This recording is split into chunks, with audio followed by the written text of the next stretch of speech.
जय हिंद दोस्तों, वंदे मातरम। पब्लिक की आवाज़ सभी को सुननी ही पड़ती है, चाहे वो नेता हो या अभिनेता हो या फिर मतलब मूवी से जुड़े हुए लोग हों।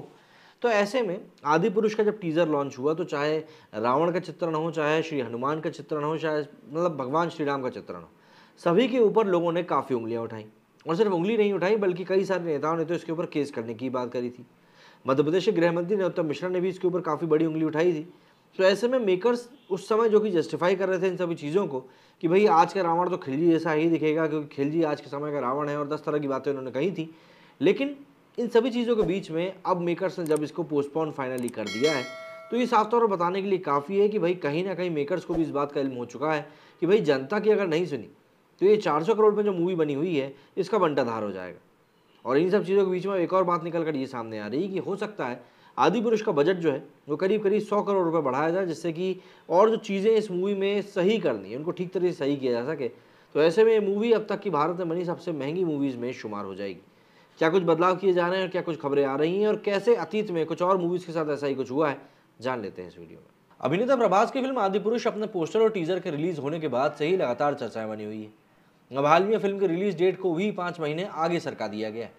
इसके साथ ही जानकारी सामने आई है कि इसके वीएफएक्स और अन्य पहलुओं पर दोबारा काम किया जाएगा, जिसके चलते फिल्म का बजट भी बढ़ेगा। ऐसे में ये फिल्म सबसे महंगी भारतीय फिल्म बन सकती है। अब जरा इसको जान लेते हैं विस्तार में कि क्या कुछ चीज़ें हैं जो कि यहाँ पर खिचड़ी की तरह पक रही हैं। दरअसल आदि पुरुष के मेकर्स ने फिल्म की रिलीज डेट आगे बढ़ाते हुए स्टेटमेंट में कहा था कि आदि पुरुष केवल एक फिल्म नहीं बल्कि प्रभु श्री राम के प्रति भक्ति व हमारे गौरवशाली इतिहास और संस्कृति के प्रति हमारी प्रतिबद्धता का प्रतीक है। दर्शकों के एक अद्भुत अनुभव देने के लिए इसको बनाया गया है। आदि पुरुष के निर्माण से जुड़े लोगों को थोड़ा अधिक समय देने की आवश्यकता है। आदि पुरुष अब 16 जून 2023 को प्रदर्शित होगी। हम एक ऐसी फिल्म बनाने के लिए प्रतिबद्ध हैं जिस पर संपूर्ण भारत को गर्व होगा। इस रामराज में आपका सहयोग, प्रेम और आशीर्वाद हमें सदैव प्रेरित करता रहेगा और करता रहा है। मेकर्स के इस बयान के बाद सामने आने के बाद कई रिपोर्ट्स की मानी जाए तो लोगों के भावनाओं को ध्यान में रखते हुए फिल्म की टीम वीएफएक्स को दोबारा से और बेहतर बनाने के लिए काम करेगी, और इसी वजह से अब फिल्म के बजट में तकरीबन 100 करोड़ का इजाफा हो सकता है। ऐसे में यह फिल्म अब तक की सबसे बड़ी भारतीय फिल्म बन सकती है। जानकारी के मुताबिक आदि पुरुष का अब तक का बजट करीब 500 करोड़ रुपए है। अगर ऐसे में इसके बजट में बढ़ोतरी होती है तो ये करीब 600 करोड़ रुपए के पार पहुंच जाएगा। राजामौली की आरआरआर को 550 करोड़ के बजट में बनाया गया था, वहीं रजनीकांत की 2.0 को भी करीब 600 करोड़ में बनाया गया था। ऐसे में कहा जा रहा है कि आदि पुरुष इन दोनों फिल्मों को पीछे भी छोड़ सकती है और आने वाले समय में भारत की सबसे महंगी फिल्म बन सकती है।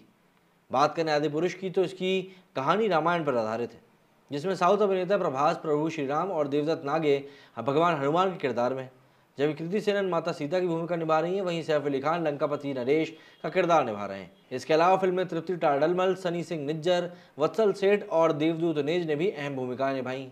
तो यहाँ पर एक ऑल इन ऑल जो पूरा माहौल बना हुआ है वो माहौल में कोई दिक्कत नहीं है, लेकिन दिक्कत है तो ये कि भाई आखिर मूवी को सुधारा कैसे जाए। लेकिन यहाँ पर बात यह है कि ये पहली फिल्म नहीं है जिसकी रिलीज डेट में फेरबदल किया गया।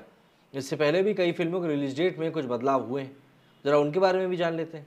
याद हो आपको शाहिद कपूर की फिल्म जर्सी, जो कि 14 अप्रैल को सिनेमाघरों में दस्तक देने वाली थी, लेकिन रिलीज के कुछ दिनों पहले ही मेकर्स ने फिल्म की रिलीज डेट में फेरबदल कर दी। पहले लोगों ने यह माना था कि फिल्म का क्लैश केजीएफ 2 के साथ हो रहा है, इसीलिए रिलीज डेट में बदलाव किया गया है। हालांकि बाद में मेकर्स ने बताया था कि फिल्म की कहानी पर प्लेगरिज्म का आरोप लगा है, जिस वजह से रिलीज डेट को पोस्टपोन कर दिया गया था। दरअसल एक राइटर रजनीश जायसवाल ने मेकर्स के खिलाफ केस दर्ज करा के यह आरोप लगाया था कि फिल्म की कहानी और स्क्रिप्ट उनकी है। इस वजह से मामला कोर्ट तक पहुंच गया था। माना ऐसा भी जाता है कि इसकी सुनवाई को देखते हुए ही एक दिन पहले ही मेकर्स ने रिलीज को आगे बढ़ाने का फैसला किया। इसके बाद ये फिल्म 14 अप्रैल की बजाय 22 अप्रैल को सिनेमाघरों में रिलीज हुई थी।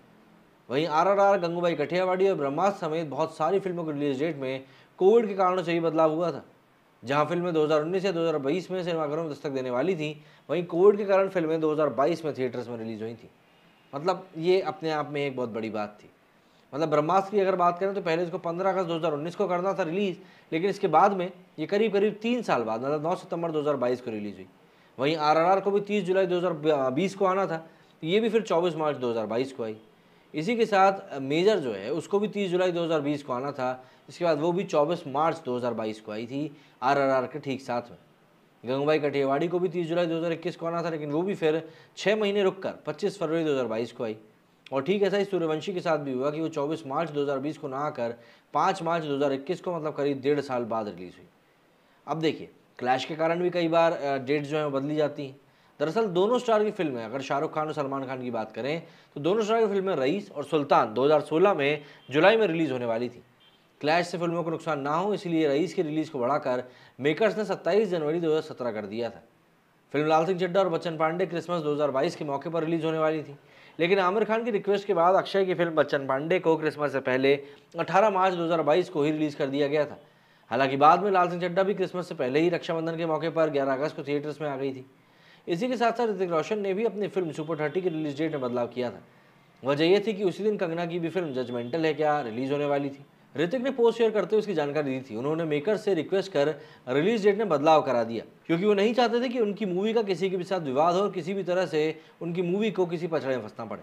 दरअसल ऋतिक और कंगना के वैसे भी टर्म सही नहीं है। ब्रेकअप के बाद कंगना ने ऋतिक पर बहुत सारे इल्ज़ाम लगाए थे, जिस वजह से बहुत दिनों तक दोनों में विवाद चलता रहा था।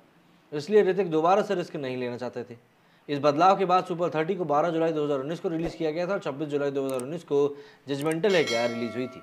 तो यहाँ पर बात की जाए तो देखिए बदलाव की तो बदलाव ऐसा नहीं कि पहली बार हुआ है, लेकिन मुद्दा यहाँ पर यह है कि बदलाव क्यों हुआ। बदलाव हुआ इसके कंटेंट के कारण। कहीं ना कहीं मेकर्स को भी दिखाया कि नहीं, इतने सारे लोग अगर बोल रहे हैं मूवी को घटिया, तो वाकई इसमें कुछ ना कुछ घटिया ही होगा। आप लोग इस बारे में क्या कहना है मुझे कमेंट करके जरूर बताएं। मेरे वीडियो पर आता है। जय हिंद, जय भारत।